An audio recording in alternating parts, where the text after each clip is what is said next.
Preludes and Nocturnes by Neil Gaimen. One of you beautiful, beautiful people gave me 30th anniversary edition of Volume 1 of Sandman, which inspired me to jump into this wickedly different and wonderfully strange world, journey, adventure, path. Now, for a little bit of a quickie review at the beginning, I really loved this first volume. I'm also aware I just reviewed the first volume in a manga, and then I had to backtrack it. So Daniel, why are you reviewing the first volume in a comic? Well, one, I'm going to keep in mind it's only the first volume and not let the fact that I'm just kind of still starting the story affect my review. And two, only being through volume 1, I already have a lot to say.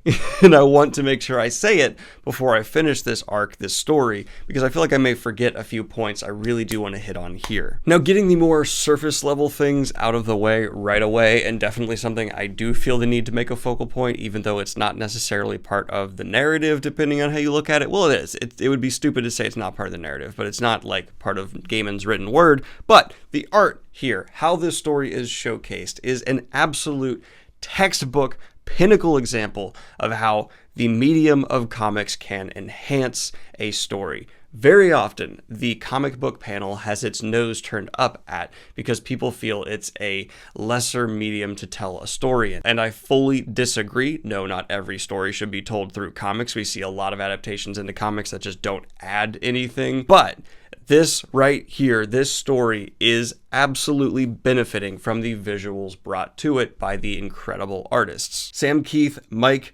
Dringerberg, Malcolm Jones III, you guys are amazingly talented. Well beyond any talent I have ever had for any form of artistic endeavor. And if you are one of these people who's never found the comic book panel to draw them deeper in a story, and you have not read Sandman, do so. It will convert you. It's probably the strongest thing I'll say in this review for this story, because I do think it's a bit overhyped in some ways, but from a purely artistic aesthetic, holy.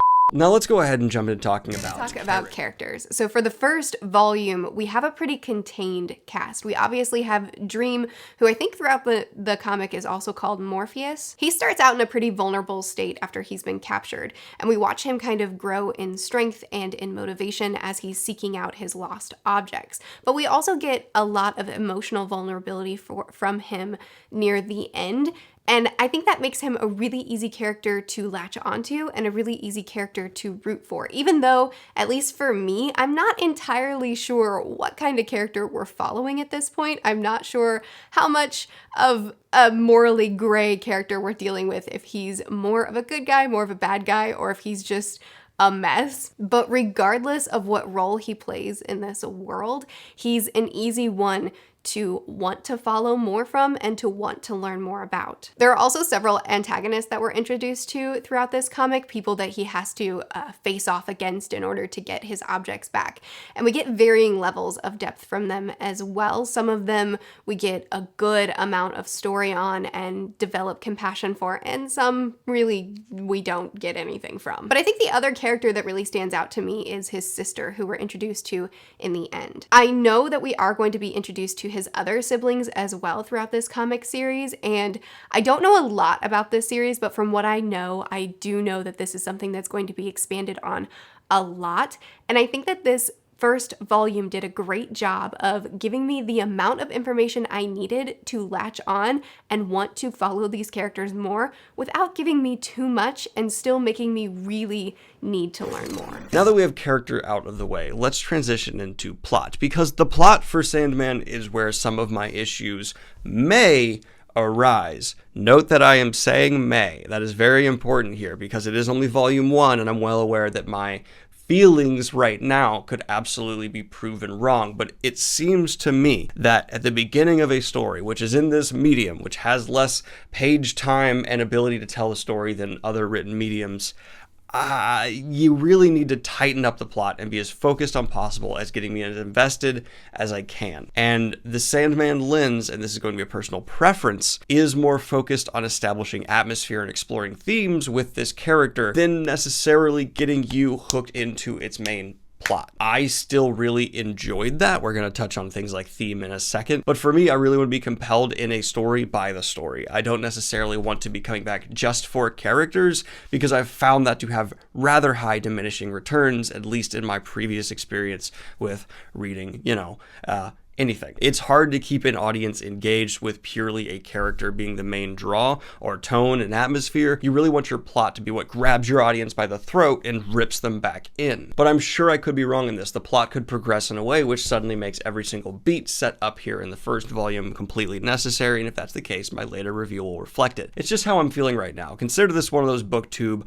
I'm in the middle of the book videos that I never do that other people seem to all the time. And I touched on themes there for a second, and that's definitely not something I can brush off so casually in this review, because the themes of Sandman are so much more boldly to the front of the narrative than I expected. Now, people who watch the channel here frequently are going to think I'm counting this as a negative because I often say too bold of themings or allegory in your story can really turn me off. But this isn't the ham-fisted approach that actually bothers me. It's just that if you're reading this story and not getting into some of the deeper themes just right away, you are not paying attention. But they're not necessarily having strong opinions with them shoved down your throat. They're just being set up extremely tactfully at the forefront, as I said, of this narrative. So a lot of darker themes, obvious kind of Lovecraftian stuff, but more also just focusing on mental health, sickness, mortality, ego than I had anywhere near the expectation of going in. Which, of course, when mentioning the Lovecraftian influence on the story, we then need to switch over to tone. As far as overall tone, this is a dark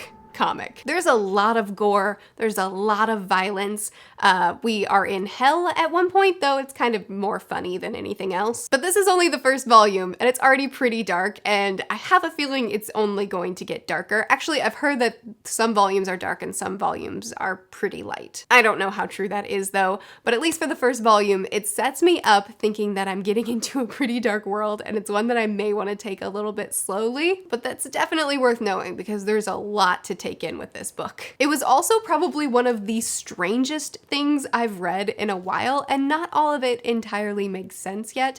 I've heard that this is not an entirely linear storyline, so it's weird and sometimes you just have to go with it, but it's also so very addictive. So right now, my summary thoughts on Sandman are that this is an exquisite artistic endeavor. I think this is 100%, if you need to prove to someone that, hey, comic books as a medium can enhance a story, this is on the same level as Watchmen. This is on the same level of ODYC. Art is helping this story be told in extreme ways, and no one with eyes could deny it. I know that Daniel rates differently than I do. I'm on a 5-star scale. I'd give it a 4.5. The illustrations were beautiful, and I think that the execution was fantastic, and I am hesitantly excited to continue on. I will definitely be continuing. The plot isn't necessarily what's bringing me back. What is bringing me back is the characters, themes, and tone. A lot has to be said in these pages, which I didn't necessarily expect. Don't get me wrong, is Gaimen. I always expect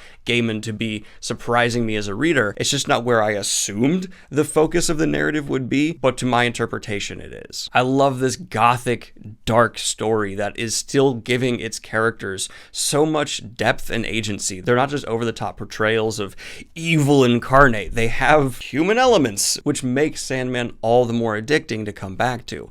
I wish the plot had a bit more, but I expect the later volumes to evolve within me an insatiable desire to just read and reread this story, because the brilliance here is already fascinating me and wanting me to just not even dive in. I want to submerge my life and just anchor it to the bottom right now so I can just drink in as much of Neil Gaiman's Sandman as possible, because this may win like most rereadable awards so far this year for me.